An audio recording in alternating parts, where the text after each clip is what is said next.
Bonjour à tous. Contrairement à ce que j'aurais voulu, je n'ai pas pu être des vôtres aujourd'hui en raison de la tenue d'un conseil des ministres franco-allemand. Mais je souhaitais, à travers cette vidéo, contribuer à vos échanges. Je voudrais, avant toute chose, saluer mon ami Jean-Pierre Raffarin. Avec Jean-Pierre, nous avons des différences de sensibilité, de parcours, et pourtant, nous sommes tous les deux le produit d'une même géographie. C'est pourquoi non seulement nous nous connaissons, mais sur bien des sujets, nous nous reconnaissons. Cette géographie commune, c'est celle des hommes et des femmes de l'Ouest, une géographie tout en équilibre entre l'identité et la modernité, entre le dépassement de soi et la cohésion de tous. Et c'est dans cet équilibre que nous autres, gens de l'Ouest, du Poitou, avons forgé toutes nos réussites, du Vendée Globe au Futuroscope. Le Vendéen que je suis, le Poitevin qu'est Jean-Pierre, savent concrètement, très concrètement, que l'enracinement est un moteur de développement, que le lieu, c'est le lien. Et ces leçons ont imprimé en nous une vision, elle aussi équilibrée, de la composition française entre unité nationale et respiration, diversité territoriale. C'est, mon cher Jean-Pierre, notre ADN commun, notre conviction de Girondins. Mais cette géographie qui nous réunit, c'est aussi celle qui rassemble les amoureux de la liberté que nous sommes. Nous croyons à la démocratie libérale, à la force de cette tradition qui court de Montesquieu à Aron, de Tocqueville à Solzhenitsyn. Et c'est parce que nous le sommes que nous ne pouvons rester indifférents à cette liberté devenue malheureuse, à force de voir notre démocratie libérale versée dans l'impuissance et la défiance. Et au bénéfice de qui? De ces nouveaux États impérialistes qui, tels la Russie de Poutine, prétendent au monopole de l'autorité, de l'efficacité et même de l'identité.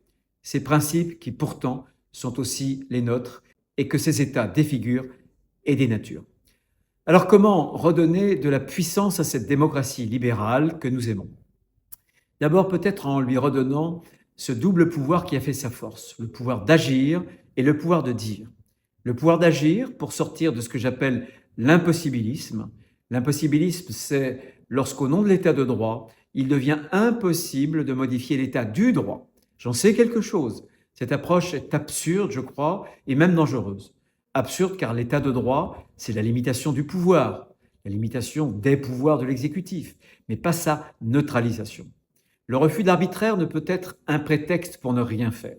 Du reste, dans une démocratie qui peine à reprendre le contrôle de ses frontières, des quartiers ensauvagés et même de sa dette, je crois, à la suite de Marcel Gauchet, que, et je cite, ce ne sont plus les délires du pouvoir que nous avons à craindre, mais les ravages de l'impouvoir.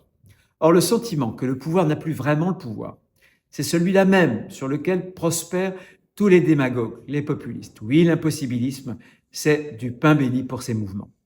Dangereux aussi parce que, à force d'interpréter dans un sens toujours plus radical les droits individuels à coups de jurisprudence qui font parfois dire au texte que bien souvent ils ne disent pas, on ne répond plus à cette première exigence commune, protéger les vies. Le peuple a le droit de repousser une violence présente, soulignait au mot près John Locke.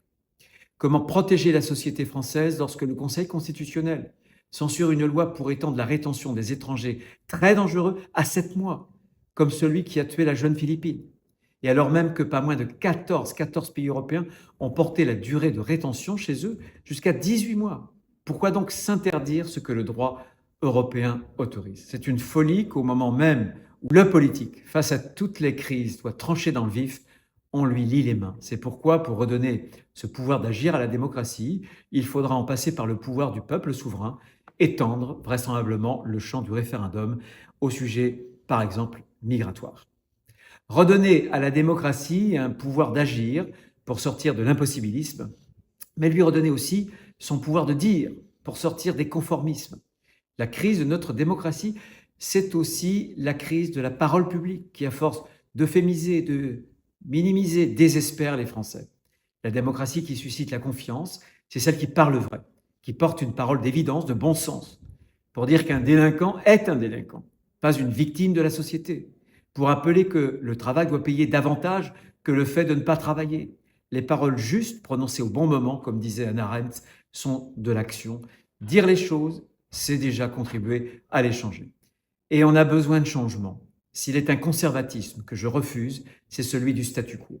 Il faudra des ruptures, évidemment, car nous voyons bien que notre démocratie arrive dans une fin de cycle, qu'il faut aujourd'hui imaginer un nouveau système éducatif qui puisse conjuguer l'exigence de la liberté, qu'il faut réformer notre modèle social, qui gère tant de frustrations, d'injustices, qu'il faut refonder aussi notre fiscalité et même révolutionner notre État. Quel service public voulons-nous à l'heure où une seule IA, intelligence artificielle, peut faire le travail d'au moins 100 guichets, et plus parfois? Quelle fonction publique faut-il à l'âge de la fluidité des carrières qui tranche avec la rigidité du statut? Rompre avec le conformisme, c'est renouer avec cette extraordinaire force créative dont la démocratie libérale a su faire preuve tout au long de son histoire. La politique doit redevenir l'instrument de cette force, penser en dehors des cadres, sortir des sentiers battus, entreprendre du neuf en somme. C'est aussi cela, défendre la liberté en politique. Un grand Vendéen, qui fut aussi un grand Français, Jean Delattre de Tassigny, a eu un jour cette phrase que j'aime beaucoup: frapper l'adversaire, c'est bien, mais frapper l'imagination, c'est encore mieux. À nous d'imaginer, pour la démocratie libérale, de nouveaux pouvoirs pour faire se lever un nouvel espoir. Merci à tous et merci à Jean-Pierre Raffarin qui, à travers cette fondation, contribue à mener ce combat pour la liberté, pour notre démocratie et pour la France. Un combat sans cesse recommencé.